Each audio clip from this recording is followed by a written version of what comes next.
Hello everyone, welcome back to our channel iconic English. आज class 9th CBSE board का chapter 1 है beehive book का the fun they had, जिसे लिखा है आइजैक एसिमोव ने। ये जो चैप्टर है इसी की आज मैं आपको समरी बताने वाली हूँ। बहुत ही शॉर्ट और डिटेल वीडियो होगी, तो पूरी वीडियो ज़रूर देखना। आई होप आपको बहुत अच्छे से समझ आएगी। अगर आपको क्लासरूम्स में या किसी और इंस्टीट्यूट्स में समझ नहीं आई है तो आई होप आपको ये स्टोरी यहाँ ज़रूर समझ आएगी। तो गाइज़, ये स्टोरी है दो स्टूडेंट्स की, एक जो कि 11 ईयर्स की मार्गी है और एक है उसी का भाई 13 ईयर्स का टॉमी। अब यहाँ पे हम बात कर रहे हैं 2157 ईयर की।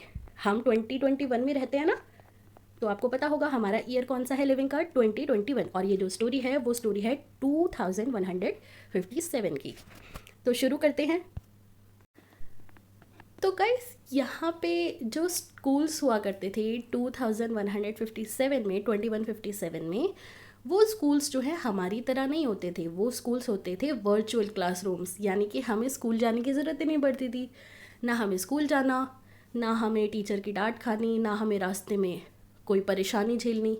बट उन लोगों के स्कूल्स ऐसे होते थे कि स्कूल के अंदर एक रोबोटिक टीचर होता था।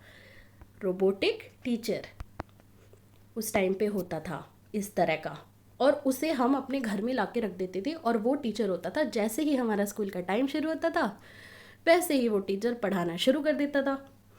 उस रोबोट में एक स्लॉट होता था जिसके अंदर आप अपने होमवर्क लिख के या टाइप करके इंसर्ट करते थे और उसके बाद वो चेक करके इमीडिएटली आपको दे देता था। तो ये होते थे रोबोटिक टीचर। अब बुक्स कैसी होती थी? वो होती थी ई टेक्स्ट बुक, मूविंग ई टेक्स्ट बुक, यानी कि वो अपने आप मूव करती रहती थी, चलती रहती थी, पढ़ती रहते थे आप लोग। और जो बच्चे होते थे वो कंप्यूटर्स के थ्रू पढ़ते थे या लैपटॉप के थ्रू पढ़ते थे। वर्चुअल क्लासरूम होते थे। तो क्लासरूम इस तरह से होते थे, तो कोई एक्साइटमेंट नहीं थी, कोई खास बात नहीं थी। तो ये हो गया ब्रीफ समरी कि किस तरह के स्कूल होते थे उनके। अब एक दिन टॉमी को एक एक्चुअल फिजिकल बुक मिलती है, अपने ग्रैंडफादर की बुक, एक एटिक में से, यानी कि एक ऐसा एरिया जो स्टोर रूम वगैरह या फिर जहाँ हम पुरानी चीज़ें संभाल के रखते हैं, उस जगह से टॉमी को एक बुक मिलती है। और वो बुक जो थी वो पूरी तरह से येलो उसके पेजेस हो गए थे और वो थोड़ी पुरानी हो गई थी। तो टॉमी जो है वो बहुत ही इंटरेस्टिंगली उसको लेके आता है और मार्गी को दिखाता है। अब टॉमी बड़ा था तो टॉमी ने ज़्यादा बुक्स पढ़ी हुई थी। तो मार्गी देखती है, वो कहती है ये क्या है? तो टॉमी कहता है कि ये जो है 2021 के पहले की जो बुक्स हैं, ये वो बुक है, बच्चे पहले ऐसे पढ़ते थे। तो मार्गी कहती है ये तो बिल्कुल बिल्कुल बेकार की बात है, ऐसे भी कोई पढ़ता है क्या? अब देखो ये बुक है, इसे पढ़ के ख़राब हो जाएगी, ये हम इसे फेंक देंगे। पर जो हमारे टेक्स्ट बुक होते हैं वो तो हम उसमें एक बुक के साथ साथ बहुत सारी बुक रख सकते हैं और हम उन्हें कभी फेंकते भी नहीं हैं। तो टॉमी कहता है कि हाँ, पर उस टाइम पे ऐसा ही होता था। और टॉमी बताता है कि उस टाइम फिज़िकल टीचर्स भी होते थे, यानी कि टीचर्स जो थे वो ह्यूमन बींग्स थे। फिर मार्गी कहती है कि कोई ह्यूमन बीइंग इतना स्मार्ट और इतना इंटेलिजेंट कैसे हो सकता है कि वो हमें पढ़ाए? तो वो कहता है कि नहीं, हमारे जो फादर हैं वो भी तो इंटेलिजेंट हैं। तो वो मानती है कि ठीक है। उसके बाद वो अपनी जो वर्चुअल क्लासरूम थी और टीचर थी उससे बहुत ज़्यादा खुश नहीं थी, क्योंकि स्कूल्स के बारे में वो पढ़ना ही नहीं चाहती थी। स्कूल इतने बोरिंग होते हैं, इतने बेकार होते हैं उसकी नज़र में कि उनके बारे में क्या पढ़ना। तो टॉमी बोलता है कि नहीं, उस टाइम के जो स्कूल्स होते थे वो हमारी तरह नहीं कि बेडरूम के साइड वाला रूम हमारा स्कूल है। उस टाइम पे स्कूल की एक प्रॉपर बिल्डिंग होती थी, वहाँ पे टीचर आते थे और उसके बाद हम वहाँ पे जाके पढ़ते थे, बच्चे जो हैं पढ़ते थे और साथ में घर आते थे, साथ में जाते थे, इंटरैक्ट करते थे और खेलते कूदते थे साथ में। तो मार्गी कहती है कि अच्छा, और उसके बाद उसकी मदर उसे स्कूल के लिए बुला लेती है। तो वो स्कूल से तो अपने बड़ी नाखुश थी, क्योंकि ज्योग्राफी में उसके बहुत कम मार्क्स आ रहे थे रेगुलरली, और रेगुलरली कम मार्क्स आने की वजह से उसको उसकी मदर से डांट खानी पड़ रही थी।